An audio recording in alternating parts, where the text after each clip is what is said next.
কোনো দুর্বৃত্ত এই অপকর্ম করে, আমি আপনাদেরকে আহ্বান জানাবো, ওকে আপনারা সমুচিত শিক্ষা দেবেন, এরপরে পুলিশের হাতে তুলে দিবেন। এর জন্য কেউ যদি আপনাদের বিরুদ্ধে মামলা করতে চায়, বলবেন মামলা আমার বিরুদ্ধে করার জন্য। আমরা আশা করব যারাই অপরাধ করেছেন তারা অনুতপ্ত হয়ে জাতির কাছে, মার জাতির কাছে, 9 কোটি মা বোনের কাছে তারা ক্ষমা চাইবেন। সম্মানিত ভাইরা, আমাদের অঙ্গীকার খুবই স্পষ্ট। আমরা ন্যায় বিচার সমাজে কায়েম করার পক্ষে। আল্লাহর হুকুমের কথা বলেছেন হযরতুল আল্লাম আমাদের বানিয়াচং আজমিরগঞ্জের, যিনি ইনশাআল্লাহ সংসদ সদস্য পদপ্রার্থী, আব্দুল বাসিত আজাদ সাহেব। আমরা সেই আদল এবং ইহসান সমাজে কায়েম করতে চাই। একজন সাধারণ মানুষ অপরাধ করলে যে আইনে তার বিচার হয়ে শাস্তি হবে, রাষ্ট্রের রাষ্ট্রপতি, প্রধানমন্ত্রী, মন্ত্রী পরিষদের সদস্য, তারাও যদি সেই অপরাধ করেন, ইনশাআল্লাহ আইন এবং বিচার কাউকে ছাড় দিয়ে কথা বলবে না। আইন সকলের জন্য সমান হবে, বিচার আর টাকার বিনিময়ে বিক্রি হবে না ইনশাআল্লাহ। গরিবের, অসহায় মানুষের কোনো বিচার নেই, বিচার সবসময় প্রভাবশালীর পক্ষে। এই বিচার ইনশাআল্লাহ আল্লাহ আমাদেরকে সুযোগ দিলে আমরা অচল করে দিব, এই বিচার আর চলবে না।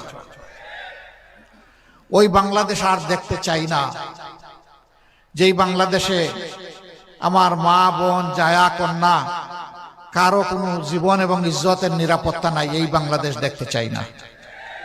এই বাংলাদেশও দেখতে চাই না যেই বাংলাদেশের চাঁদার জ্বালায় সমস্ত মানুষ অতিষ্ঠ। ওই বাংলাদেশও দেখতে চাই না নিরীহ মানুষের বিরুদ্ধে মিথ্যা মামলা দিয়ে তাদেরকে আদালতে হাজির করে হেনস্থা করা হয়, তাদের উপর পৈশাচিক নির্যাতন করা হয়। সেই বাংলাদেশও দেখতে চাই না। ওই বাংলাদেশও দেখতে চাই না যারা নির্বাচিত প্রতিনিধি হবেন তারাই চরিত্র হারিয়ে লুণ্ঠনকারী হয়ে যাবেন। সেই বাংলাদেশ দেখতে চাই না। আমাদের অঙ্গীকার স্পষ্ট। আমাদের যারা নির্বাচিত হবেন, আল্লাহ তাআলার মেহেরবানিতে এবং আপনাদের দোয়া ভালোবাসা বুঝে তারা প্রতি বছর একবার জনগণের সামনে তাদের আয় ব্যয়ের হিসাব প্রকাশ করতে বাধ্য হবেন। শুধু নির্বাচিত প্রতিনিধি নন, তার পরিবারের প্রত্যেক সদস্যের আয় ব্যয়ের হিসাব দিতে হবে। তিনি জনগণের সম্পদে হাত দিয়েছেন কিনা তা জানার অধিকার এই জনগণের অবশ্যই আছে। আমরা ইতিমধ্যে ঘোষণা করেছি, আমরা কিছু বিষয় আছে এইগুলা বৈধ হলে ওই সুযোগগুলা রাষ্ট্রের পক্ষ থেকে আমরা নেব না। কোন প্লট অত্যন্ত স্বল্প মূল্যে যেটা এমপি মন্ত্রীদেরকে দেওয়া হয়, সেই প্লট আমরা নেব না। আমরা বলেছি বিনা ট্যাক্সের গাড়ি আমরা কিনবো না। তৌফিক তাকে ট্যাক্স দিয়ে গাড়ি কিনবো, না তাকে রিক্সা চড়বো, এইটাও যদি না তাকে পায়ে হাঁটবো। কিন্তু জনগণের তহবিলের অপব্যবহার করব না। এরকম আরো কিছু বিষয় আছে যেগুলা বাদ দিয়ে চলা যায়। সাধারণ জনগণ যেভাবে চলে আমরা ইনশাআল্লাহ সেইভাবে চলবো। সম্মানিত ভাইরা, এই হবিগঞ্জ আমি শুনেছি এইটাও সন্ত্রাস কবলিত। আপনারা কি চান এই হবিগঞ্জ আর সন্ত্রাস কবলিত থাকুক? যদি না চান তাহলে 12 তারিখ আপনারা সিদ্ধান্ত জানাবেন ইনশাআল্লাহ। যারা সন্ত্রাসের বিরুদ্ধে দাঁড়াবে তারা ন্যায় ইনসাফের পক্ষে ভোট দিবে, আর যারা সন্ত্রাসকে লালন করবে তারা অন্যদিকে ভোট দিবে। এই হবিগঞ্জ আলহামদুলিল্লাহ আল্লাহর অপূর্ব নিয়ামতে ভরপুর। এখানে হাওড় বাওড়, বিল বাদর, নদী নালা, মৎস্য সম্পদ প্রচুর। এখানে খনিজ সম্পদ আছে, এখানে বনজ সম্পদ আছে, এখানে চা বাগান আছে, এখানে বাংলাদেশে যা দরকার সব কিছু আছে। কিন্তু হবিগঞ্জে যদি কেউ চলাফেরা করে বিবেক দিয়ে বলবে এটি আমার বাংলাদেশ নয়। সৎ মায়ের সন্তানের মতো আচরণ করা হয়েছে যুগ যুগ ধরে। এই ধারা আমরা পাল্টে দিতে চাই ইনশাআল্লাহ।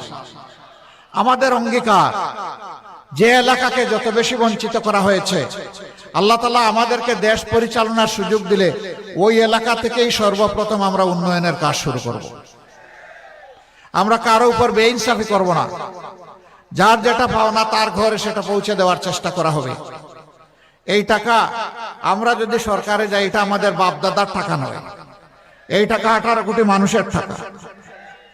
18 কোটি মানুষের টাকা 18 কোটি মানুষের জন্যই ব্যয় করা হবে ইনশাআল্লাহ। এখানে মেডিকেল কলেজ হয়েছে, এখনো পূর্ণাঙ্গ হাসপাতাল হয়নি, নিজস্ব ক্যাম্পাস গড়ে ওঠেনি, দাঁড় করা ক্যাম্পাসে চলছে। দিন তো অনেক চলে গেল, বছরও অনেক চলে গেল। আমরা নাকি সিঙ্গাপুর হয়ে গেলাম, তারপরে আমাদের হাসপাতালটা এমন থেকে গেল কেন? ইনশাআল্লাহ আল্লাহ আমাদেরকে সুযোগ দিলে পূর্ণাঙ্গ মেডিকেল কলেজ হবে এবং মানসম্মত নিজস্ব ক্যাম্পাসের হাসপাতাল গড়ে তোলা হবে। এখানে বিশ্ববিদ্যালয় হয়েছে, সেই বিশ্ববিদ্যালয়ের একই হালত, এতিম অবস্থা। আমরা সেই এতিম অবস্থার অবসান ঘটাবো ইনশাআল্লাহ। এবং বিশ্ববিদ্যালয়গুলো শুধু কাগজের সার্টিফিকেট তৈরির কারখানা হবে না, দক্ষ জনবল তৈরির কারখানা হবে, যারা দেশ গড়ার কারিগর হবে ইনশাআল্লাহ। সেই শিক্ষা আমরা হাতে দেব। আমরা যুবকদের হাতে বেকার ভাতা তুলে দিতে পারবো না, বেকার ভাতা তুলে দেব না। আমাদের যুবকেরা কারো কাছে বেকার ভাতা চায় না। তারা চায় তাদের হাতে মর্যাদা দেওয়া হোক, তাদের হাতে মর্যাদার কাজ তুলে দেওয়া হোক। আমরা আমাদের জনবলকে নিয়ে আমাদের যে পরিকল্পনা, ইনশাআল্লাহ আমরা গ্রামকেও শিল্প বানাবো ইনশাআল্লাহ। বলবেন যে আপনারা কি কলকারখানা চালু করে দিবেন? হ্যাঁ দিব, কিন্তু সেই কলকারখানা হবে কৃষিভিত্তিক কলকারখানা ইনশাআল্লাহ। সেখানে শিক্ষিত যুবকেরা মেধা যোগ্যতা দিয়ে গ্রামের চেহারা পাল্টে দিবে, আনন্দের সাথে মা বাপকে নিয়ে বসবাস করবে, গর্বিত হয়ে বলবে আমি বাংলাদেশ এবং এটা আমার বাংলাদেশ। যুবকরা তৈরি হয়ে যাও। আমরা তো বয়সের একটা প্রান্তে এসে গেছি। আমরা এই বাংলাদেশটা এখন তোমাদের হাতে সমঝাতে চাই। যুবকরা রেডি? দেখি কারা রেডি, হাত তুলেন। ও মা, সবাই দেখি যুবক। তাহলে ইনশাআল্লাহ আমরাও সবাই যুবক ইনশাআল্লাহ। আমরা সবাই মিলেমিশে কাঁধে কাঁধ মিলিয়ে হাতে হাত মিলিয়ে বাংলাদেশকে গড়বো ইনশাআল্লাহ। সম্মানিত ভাইরা এবং আমার মা বোনেরা, আমরা সেই বাংলাদেশটাই চাই যেই বাংলাদেশের শিশুও বলবে এটা আমার বাংলাদেশ, আবাল বৃদ্ধ বনিতা বলবে এটা আমার বাংলাদেশ।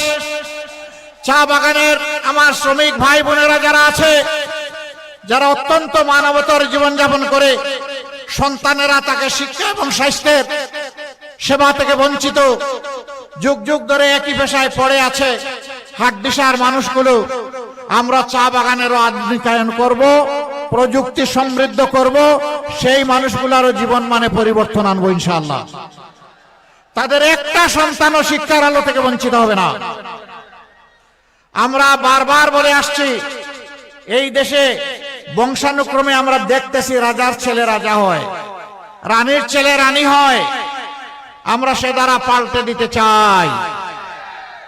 একজন সাধারণ শ্রমিকের সন্তান সে যদি মেধাবী হয়, তাহলে তার মেধার বিকাশ ঘটিয়ে আমরা চাই সেও হবে আগামী দিনের বাংলাদেশের প্রধানমন্ত্রী ইনশাআল্লাহ।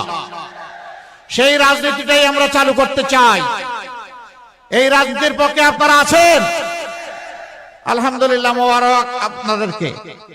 সম্মানিত ভাইরা, 2টা ভোট। কয়টা ভোট? প্রথমে গণভোট। কি বলবেন? কি বলবেন? হ্যাঁ মানে আজাদি, না মানে গুলামি। আজাদি না গুলামি? আজাদি না গুলামি? 12 তারিখ প্রথম ভোট ইনশাআল্লাহ। মহান আল্লাহ যেন হাকে অত্যন্ত সম্মানের সাথে বিজয়ী করেন। বিজয়ী হবে ইনশাআল্লাহ। হা ভোট বিজয়ী হলে পুরানা পচা রাজনীতির চরিত্র এবং চিত্র পাল্টে যাবে ইনশাআল্লাহ। হ্যাঁ ভোট বিজয়ী হলে বাংলাদেশ বিজয়ী হবে, জিতে যাবে। হ্যাঁ ভোট পরাজিত হলে বাংলাদেশ পরাজিত হয়ে যাবে। আল্লাহ তাআলা বাংলাদেশকেই যেন বিজয়ী করেন। এরপরে বাংলাদেশ বিজয়ী হলে এই বাংলাদেশ চালাবে কে? যাদের সৎ চরিত্র আছে, দেশের প্রতি দায়বোধ আছে, দেশের প্রতি অঙ্গীকার আছে, দেশপ্রেম আছে, যারা সামান্য বাতাসে দেশ ছেড়ে পালায় না, এই দেশটা তারা চালাবে ইনশাআল্লাহ। সম্মানিত ভাইরা, আমরা আপনাদেরকে কথা দিচ্ছি, আমরা সব ধরনের বিভক্তিকে ঘৃণা করি আর বাংলাদেশকে আর বিভক্ত করতে দেব না। 4টা ধর্মের মানুষ এখানে যুগ যুগ ধরে আমরা বসবাস করে আসছি, মুসলমান, হিন্দু, বৌদ্ধ, খ্রিস্টান। এটি একটি ফুলের বাগানের মতো, বিভিন্ন জাতের গাছ যেই বাগানকে আল্লাহ তাআলা সাজিয়ে দিয়েছেন। ধর্মের ভিত্তিতে কারো উপর বাড়াবাড়ি ইসলাম পছন্দ করে না, এটা হারাম। কোনো বাড়াবাড়ি করার সুযোগ নেই। কোন ধার্মিক মানুষ কোনদিন অপর ধর্মের মানুষের কোনো ক্ষতি করতে পারে না। তার সাক্ষী বাংলাদেশের জনগণ। আমাদের বিরুদ্ধে, আলিম উলামার বিরুদ্ধে অনেক অভিযোগ আনা হয়েছে, কিন্তু একটি অভিযোগও কেউ প্রমাণ করার সাহস দেখাতে পারেনি। বরঞ্চ যারা অভিযোগ এনেছে তারাই ছিল লুটেরা, তারাই ওদের ক্ষতি সাধন করেছে। আমরা এই ধারা বন্ধ করে দেব ইনশাআল্লাহ। 5 তারিখের পরে জাতি সেই ধারাটাই দেখেছে। আমরা মিলেমিশে পরস্পরকে আমরা সহযোগিতা করেছি সামাজিক নিরাপত্তা নিশ্চিত করার জন্য। ইনশাআল্লাহ আগামীতে সেই সুযোগ পেলে আমরা সারা দেশে সেই নিরাপত্তা নিশ্চিত করব। মেধার ভিত্তিতে যে কোনো ধর্মের মানুষ তার মেধা এবং যোগ্যতার ভিত্তিতে সে তার উপযুক্ত কাজ পাবে। ধর্মীয় পরিচয়ে কাউকে আর বঞ্চিত করার কোনো সুযোগ থাকবে না। আমরা এই কাজ করব না। বিভিন্ন ধর্মের মানুষ আছে, তাদের ধর্মীয় আচার অনুষ্ঠান যেটা আছে তাদের মতো করে মন ভরে করবে। এখানে কেউ বাধা দেওয়ার সাহস দেখাতে পারবে না।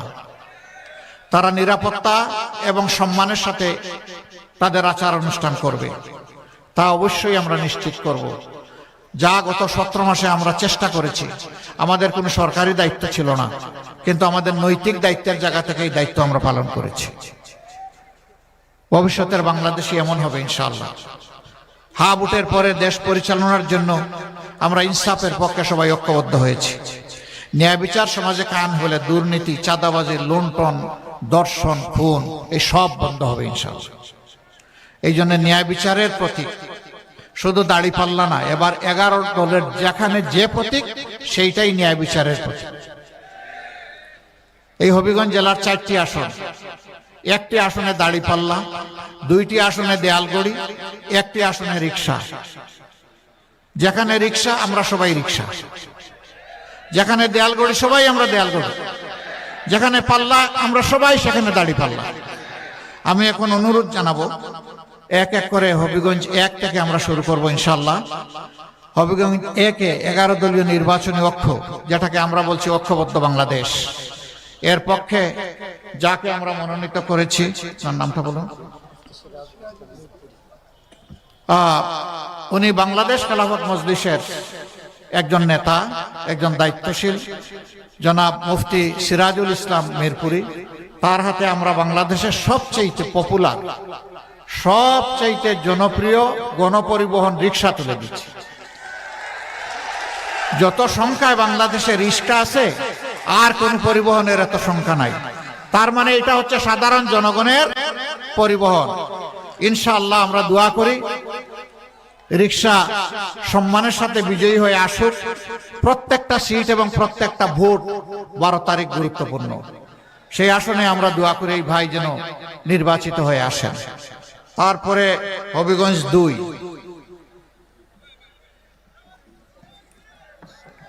ওয়ালাইকুম আসসালাম ওয়া রাহমাতুল্লাহ। হযরতুল আল্লাম আব্দুল বাসিত আজাদ, তাকে আপনারা সবাই চিনেন আলহামদুলিল্লাহ। ইনশাআল্লাহ গড়ির কাটা 12 তারিখ ঠিক মতো ঘুরবে ইনশাআল্লাহ। সকাল সন্ধ্যা গড়ির পক্ষে জোয়ার তৈরি হবে ইনশাআল্লাহ, এবং জোয়ার ইতিমধ্যে তৈরি হয়ে গেছে। এই জোয়ারকে বিজয়ের দ্বার প্রান্তে আল্লাহ যেন পৌঁছে দেন। এবার হবিগঞ্জ 3,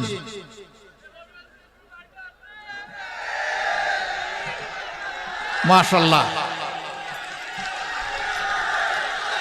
মহসিন আলী, মাশাআল্লাহ। ধরো, শক্ত করে ধরো, এইভাবে শক্ত হয় না, পুরা হাত দিয়ে এরকম ধরতে ভাই। ঠিক আছে, আলহামদুলিল্লাহ। ইনসাফের প্রতীক দাঁড়িপাল্লা আমরা তার হাতে তুলে দিলাম। প্রতীকের স্লোগানটা একটু পরে দিচ্ছি ইনশাআল্লাহ। আমরা দোয়া করি এই আসনে যদি দাঁড়িপাল্লা বিজয়ী হয়, সন্ত্রাস দূর হবে ইনশাআল্লাহ, চাঁদাবাজি দূর হবে ইনশাআল্লাহ, মায়ের ইজ্জত সংরক্ষণ হবে ইনশাআল্লাহ, সকল ধর্ম দল মতের মানুষ নিরাপত্তা পাবে ইনশাআল্লাহ, যুবকরা হাতে হাতে কাজ পাবে। আমরা বেকার বানানোর আর কোনো উদ্যোগ গ্রহণ করব না। আমরা এখন সবাইকে সরকার বানাইতে চাই ইনশাআল্লাহ। আপনারা রাজি আছেন? আলহামদুলিল্লাহ। এরপরে হবিগঞ্জ 4, মাশাআল্লাহ, আমাদের জাতীয় নেতা জনাব অধ্যাপক ডক্টর আহমদ আব্দুল কাদের। শক্ত করে ধরেন, দেখেন তো গড়ির কাটা ঠিক আছে কিনা। মার্কা আছে? কোন সে মার্কা? কোন সে মার্কা? দেয়াল গড়ি ইনশাআল্লাহ 12 তারিখ জিতে যাবে মাশাআল্লাহ। ভাই বোনেরা দলে দলে ভোট দেবে ইনশাআল্লাহ, বিজয় হবে, বিজয়মালা ইনশাআল্লাহ মাশাআল্লাহ। এবার আমরা পাল্লার পক্ষে স্লোগান দেব ইনশাআল্লাহ। প্রতীক আছে? আছে? কোন সে প্রতীক?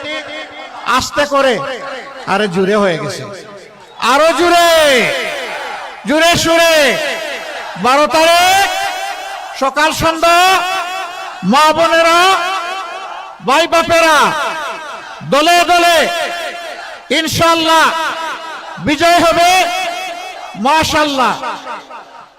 এরপরে রিক্সা, আমরা আগেই বলেছি এটা হলো সবচেয়ে পপুলার জনপ্রিয় গণপরিবহন। এই রিক্সার বিজয় আল্লাহ তাআলা দান করুন, আমরা দোয়া করি। প্রতীক আছে? কোন সে প্রতীক?